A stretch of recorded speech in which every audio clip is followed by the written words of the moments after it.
gómìnà tẹ́lẹ̀ ní ìpínlẹ̀ Ògùn tó jẹ́ sẹ́nitọ̀ tó ń ṣojú agbègbè ìlà oòrùn ìpínlẹ̀ Ògùn nílé ìgbìmọ̀ aṣòfin àgbà l'Àbújá lásìkò yìí, èèyàn sẹ́nitọ̀ Gbénga Daniel ó mà ti tú àṣírí síta nípa ọlọ́lá jùlọ gómìnà Dàpọ̀ Abíọ́dún ti ìpínlẹ̀ Ògùn, tó sì ti jẹ́ kó di mímọ̀ wípé gómìnà Dàpọ̀ Abíọ́dún tí ó fẹ́ ṣojú agbègbè Ògùn East ìyàn ìlà oòrùn ìpínlẹ̀ Ògùn nílé ìgbìmọ̀ aṣòfin àgbà l'Àbújá báyìí tó fẹ́ gba tíkẹ́ẹ̀tì mú un lọ́wọ́, kó ní níṣe ni ó fìyà jẹ agbègbè Ìjẹ̀bú tó lòun fẹ́ lọ ṣojú báyìí, tó sì ní bí wọ́n bá dá àwọn méjèèjì kalẹ̀ kí wọ́n jẹ́ káwọn jọ dìbò káwọn wo ẹni tí yóò gba tíkẹ́ẹ̀tì ẹgbẹ́ òṣèlú APC láti lọ di sẹ́nitọ̀ ní ìlú Àbújá. Olùdáhùn lójú pé ìlòkulò lòun yóò lu gómìnà Dàpọ̀ Abíọ́dún. Ẹ rántí wípé ìjà burúkú àti ọ̀tá ó wà láàrin gómìnà Dàpọ̀ Abíọ́dún àti Gbénga Daniel, ṣùgbọ́n ìjà náà ó wá tó lágbára sí lọ́sẹ̀ díẹ̀ sẹ́yìn nígbà tí gómìnà Dàpọ̀ Abíọ́dún tó kéde pé òun fẹ́ lọ ṣe sẹ́nitọ̀ lẹ́yìn tó ń bá gbígbó gómìnà sílẹ̀ lọ́dún tó ń bọ̀, tó sì jẹ́ pé tíkẹ́ẹ̀tì ọwọ́ Gbénga Daniel ni ló gbà kúrò, ìyẹn lẹ́yìn tí àwọn àgbààgbà ẹgbẹ́ òṣèlú APC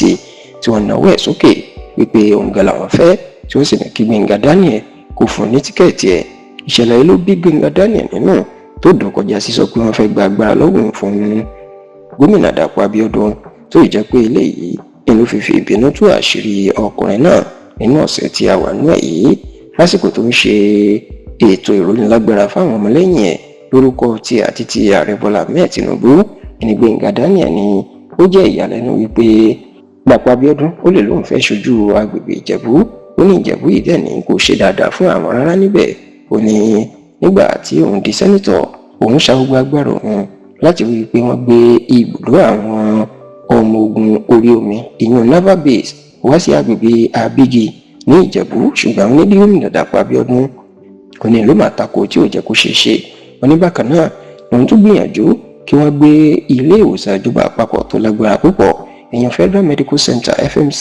kàgbé wá sí ìlú Ìjẹ̀bú Òde. Òní gómìnà Dàpọ̀ Abíọ́dún ẹni ó tún lọ gbégi dínà ilé yìí. Bákan náà ni Gbénga Daniel ó tún wá jẹ́ kó di mímọ̀ wípé